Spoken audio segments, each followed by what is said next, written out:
दोस्तों, मैं ओम प्रकाश प्रजापति। आज हम आपको ट्रू मीडिया के कार्यक्रम एक मुलाकात में एक और ऐसी शख्सियत से रूबरू करा रहे हैं जो वरिष्ठ समाज सेवी है और दिल्ली में होने वाले समता सैनिक दल के कार्यक्रम के संयोजक भी हैं। आप हैं डॉक्टर धनंजय कुमार सिंह जी। डॉक्टर धनंजय कुमार सिंह जी, आपका ट्रू मीडिया के कार्यक्रम एक मुलाकात में स्वागत है। डॉक्टर साहब, हम प्रश्नों की ओर चलते हैं। जैसा कि हमें सूत्रों से पता चला है कि आगामी 22 जुलाई को दिल्ली में समता सैनिक दल द्वारा एक कार्यक्रम आयोजित किया जा रहा है और आप उसके संयोजक हैं। हम और हमारे दर्शक चाहते हैं कि उसके बारे में कुछ जानकारी दें।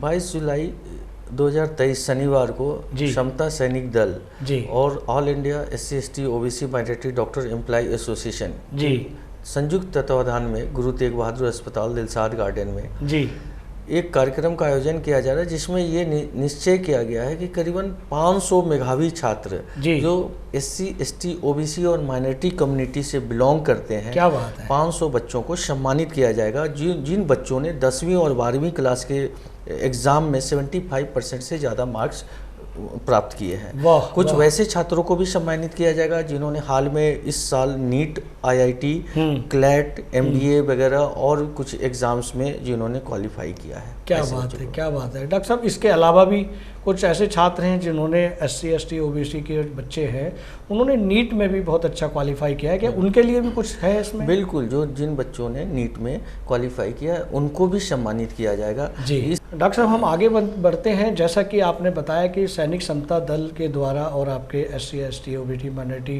के द्वारा एक कार्यक्रम किया जा रहा है। हम ये जानना चाहते हैं कि ये समता सैनिक दल, इसकी स्थापना कब हुई और किसने की? इसकी स्थापना बाबा साहब भीमराव अम्बेडकर ने की थी और इसकी स्थापना के पीछे बाबा साहब का जो एक एम था, एम ये था कि जो समाज के जो ओप्रेस्ड क्लास के लोग हैं, जो बहुजन समाज के लोग हैं, बाबा साहब ने जब स्थापना की थी तो उन्होंने ये सोच के साथ की थी कि जो सैनिक है, जो सेवक होंगे, वो गांव-गांव तक, नीचे लेवल तक जाएंगे, लोगों को जागरूक करेंगे। इसी एम के साथ बाबा साहब ने इसका गठन किया था और ये तब से चला आ रहा है। आप ये समझिए आज 98 वर्ष करीब होने को आ रहे हैं। क्या बात है, क्या बात है। ये जो हमारे दूसरे और संगठन है, मैं किसी संगठन का नाम नहीं लेना चाहता, उनसे भी पुराना संगठन। वाह वाह वाह वाह। डॉक्टर साहब, अब एक यकायक प्रश्न जहन में आ रहा है कि लगभग आपने बताया कि 90 से ऊपर 10वां दशक स्टार्ट हो चुका है इस संस्था को स्थापित किए और बाबा साहब ने इसकी स्थापना की। ये भी जानना चाहेंगे कि करीब 9 पीढ़ी के बाद, 9 दशक के बाद इस संगठन ने कितना ग्रोथ किया है और समाज के लोगों को कितना लाभ प्राप्त हुआ है? देखिए, जहाँ तक संगठन के ग्रोथ की बात है, आज पूरे भारतवर्ष में हर जिला, हर सब डिवीजन, हर गांव प्रांत तक समता सैनिक दल के सेवक सैनिक हैं। चाहे उसकी संख्या कुछ भी हो, बट नीचे लेवल तक जो बाबा साहब का सपना था वहां तक है। और संगठन को जिस रूप में थोड़ा काम करना था, किसी वजह से उस लेवल तक हम लोग नहीं पहुंच पाए, मगर आज बहुजन समाज जागरूक है और मुझे ये उम्मीद है कि जो है ये संगठन जो बाबा साहब का सपना था उसको साकार करेगा। क्या बात है, बहुत अच्छे, बहुत अच्छे। डॉक्टर साहब, हम आगे बढ़ते हैं। ये जो संगठन है समता सैनिक दल, इसके और क्या क्या उद्देश्य हैं? जैसा आपने बताया, शिक्षा पर भी काम कर रहा है, सम्मान पुरस्कृत कर रहा है बच्चों को और उनके आत्मविश्वास को और बढ़ा रहा है उनको। इस तरह से और क्या क्या इसके उद्देश्य? बेसिकली ये सामाजिक संगठन है, में इसका एक ही एम ही है कि समाज, बहुजन समाज के लोगों को जागरूक करना, उनको उनके अधिकार, उनके हक के प्रति जागरूक करना, उनकी लड़ाई लड़ना। ये समता सैनिक दल, आप देखिए कहीं भी देश में आज कोई भी घटना घट जाती है, बहुत सारे आपने देखे होंगे पिछले 10-15 वर्षों में, तो समता सैनिक दल के लोग वहाँ पे मदद करने के लिए, उनके अधिकार को, उनकी बातों को सरकार तक, प्रशासन तक पहुँचाने के लिए पहुंचते हैं। उनकी बातों को समता सैनिक दल उठाता है। जी, ये जो हमारा समता सैनिक दल है, ये गैर सरकारी संगठन है। जी, हम आगे बढ़ते हैं कि इसमें जो 22 जुलाई को जो आपने बताया कि दिल्ली के यमुना पार के प्रसिद्ध अस्पताल GTB अस्पताल में ये कार्यक्रम होने जा रहा है, तो इसमें कौन कौन से छात्र, कौन कौन से साथी, किस आयु वर्ग के साथी इसमें जुड़ सकते हैं? देखिए, आयु वर्ग का कोई इसमें ये नहीं, उसका कोई लिमिट रखा गया है जी। इसमें एक ही क्राइटेरिया है कि जो Bahujan Samaj, SC, ST, OBC और माइनॉरिटी कम्युनिटी के वैसे बच्चे जिन्होंने 10वीं में 12वीं में 75% से ज़्यादा अंक प्राप्त किए हैं, जी, जी, जी। जिन्होंने नीट का एग्ज़ाम, जिन्होंने IIT इंजीनियरिंग की, जिन्होंने क्लेट, लॉ, MBA और भी बहुत सारे एग्ज़ाम हैं, SSCs वगैरह। और मैं आपको अलग से मैं बताना चाहता हूँ कि हमारे डॉक्टर कम्युनिटी के बीच हमारे जो संगठन, जो सामाजिक संगठन हैं, उसमें हमारे कुछ पदाधिकारी ऐसे हैं जिनके बच्चों ने UPSC में अभी अच्छा रैंक हासिल किया है। तो ऐसे करीबन 4 जो बच्चे हैं जिन्होंने इस साल जो रिजल्ट अभी पब्लिश हुआ है उसमें क्वालिफाई किए हैं, तो उनको भी सम्मानित किया जाएगा। तो इसमें सम्मान कोई भी पा सकता है जो SC, ST, OBC माइनॉरिटी वर्ग से है। सिर्फ उसमें जो है एक गूगल फॉर्म जो है, गूगल फॉर्म बच्चों को भरना है, क्योंकि हमें ये जो संगठन है अपना सैनिक समता दल, ये पिछले कितने वर्षों से आपके संयोजन में कार्य कर रहा है और लगभग कितने छात्रों को या मेधावी छात्रों को या सामाजिक लोगों को सम्मानित कर चुका है? देखिए, हम लोग लगातार 2014 से इस अस्पताल में कार्य कर रहे हैं जी।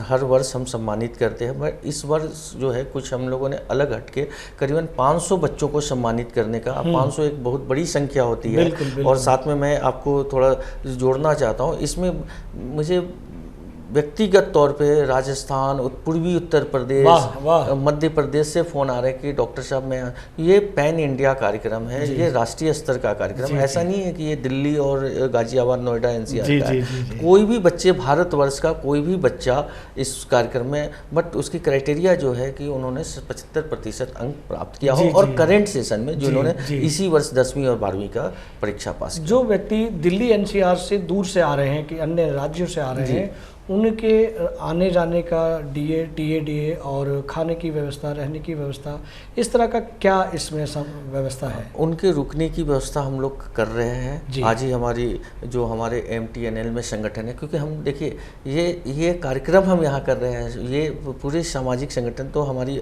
वहाँ बात हुई है तो हमने उनको बोला है कि गेस्ट हाउस जो है बाहर से जो लोग आ रहे हैं उनके बिल्कुल है, बिल्कुल बहुत अच्छे, बहुत अच्छे, ये बहुत अच्छी बात है। और हम ये भी चाहेंगे कि जानना चाहेंगे कि सैनिक समता दल की आपके संयोजन के कार्यक्रमों की भविष्य की योजनाएं क्या हैं? देखिए, भविष्य में अभी तो हम बच्चों को सम्मानित कर रहे हैं, क्योंकि बहुजन समाज का भविष्य उज्जवल हो, तो इसके लिए बहुत जगह पे काम हो रहे हैं। आपको भी जानकारी होगी, बहुत जगह फ्री कोचिंग सेंटर चलाए जा रहे हैं। राजस्थान से मैं आपको बताऊं, उदयपुर से राहुल मेघवाल जी आ रहे हैं। जी। मुझे बहुत जानकारी नहीं थी, मगर मुझे बताया गया कि राहुल मेघवाल जी ने अभी तक उनकी फ्री कोचिंग वहाँ पे देते हैं। करीबन 26,000 बच्चे उनके फ्री कोचिंग से राजस्थान और उसके अगल बगल के प्रदेश में जिन्होंने एडमिशन लिया, नौकरी हासिल की, तो हम लोग राहुल मेघवाल जी भी आ रहे हैं। वो भी जो कार्यक्रम है उसको संबोधित करेंगे, हम लोग उनका सम्मान करेंगे, और जिससे कि पूरे देश में ये मैसेज जाए कि हमें करना। पंजाब में काम चल रहा है, उत्तर प्रदेश में चल रहा है, यहीं हापुड़ में फ्री कोचिंग UPSC के लिए कराई जा रही है। तो हम लोगों का यही एम है कि इससे आगे बढ़ के जो हमारे बहुजन समाज के बच्चे हैं उनको हम फ्री कोचिंग उनको उपलब्ध कराएं, और वो बच्चे जो है अपने फ्यूचर, अपने कैरियर को संभालें। वाह वाह वाह वाह। डॉक्टर साहब, एक और हम प्रश्न करेंगे आपसे कि इस कार्यक्रम से और आगामी कार्यक्रमों से सैनिक समता दल के या आपके जो संगठन है या आपके द्वारा SC, ST और OBC के जो बच्चे हैं वो कैसे जुड़ें, इस संगठन से कैसे जुड़ें और इस संगठन से क्या क्या लाभ लें, ये भी जानकारी दें।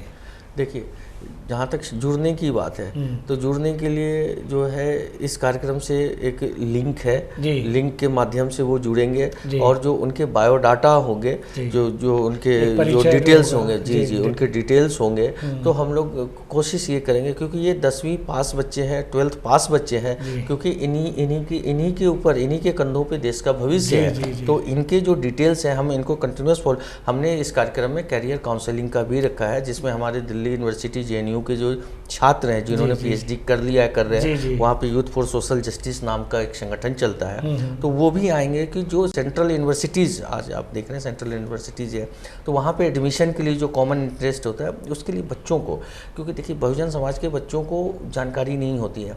आज एडमिशन की प्रक्रिया बदल गई है, पहले ऑफलाइन होता था, अब ऑनलाइन हो गया, तो बच्चों को हमें बताना है। हम बहुजन समाज के लोग पीछे इसलिए रह जाते हैं कि जो डेवलपमेंट हो रही है हम उसके साथ नहीं चल पाते। तो जो हमारे संगठन है जो UPSC के कोचिंग, फ्री कोचिंग कराते हैं, वो लोग भी आएंगे, और बहुत सारे ये हैं जो करियर काउंसलिंग से जुड़े हुए हैं, तो बच्चों को ये जुड़ने का एक अच्छा मौका मिलेगा। और हम लोग कोशिश ये करेंगे कि इन बच्चों को फॉलो अप करें, और ऐसे बच्चे जो आएंगे आगे मेडिकल का कोचिंग करना चाहते हैं, इंजीनियरिंग का, या उन UPSC वगैरह करना चाहते हैं, तो उनको वहाँ पे सुविधा उपलब्ध कराने की बहुत अच्छा काम कर रहे हैं। ट्रू मीडिया परिवार की ओर से आपको साधुवाद है डॉक्टर साहब। चलते चलते एक अंतिम प्रश्न रहेगा कि आप देश के छात्र छात्राओं को क्या संदेश देना चाहते हैं? देखिए, जो छात्र होते हैं यो युवा होते हैं, और ये एज जो होता है जो 16 वर्ष से लेके 24 वर्ष तक मेन ये एज होता है कि जो पढ़ाई का होता है। तो मैं ऐसे छात्रों को उनको यही आग्रह करना चाहता हूँ कि ये बड़ा गोल्डन पीरियड होता है, तो आप अपने पढ़ाई पे ध्यान लगाएं, अपने फ्यूचर, अपने करियर को संभालने के लिए लगाएं, और जो अफवाह है, जो गलत जो वीडियोस न्यूज़ चलते हैं, इन सभी चीज़ों से दूर रहें, और केवल आपको अपने फ्यूचर, अपने करियर पे ध्यान देना है। उसके बाद आपको आगे काम करने के लिए, आगे बहुत कुछ देखने के लिए बहुत समय रहेगा, बट ये गोल्डन पीरियड अगर आपने निकल गया तो उसके बाद फिर जो है आप कुछ नहीं कर सकते। बहुत अच्छे डॉक्टर साहब, आपने ट्रू मीडिया के कार्यक्रम एक मुलाकात के लिए अपना बेशकीमती समय दिया, उसके लिए बहुत बहुत धन्यवाद। Thank you. अगर आप ये वीडियो YouTube पर देख रहे हैं तो हमारे चैनल को सब्सक्राइब करें और बेल आइकन को दबाना ना भूलें। अगर आप Facebook पर ये वीडियो देख रहे हैं तो हमारे पेज को लाइक करें।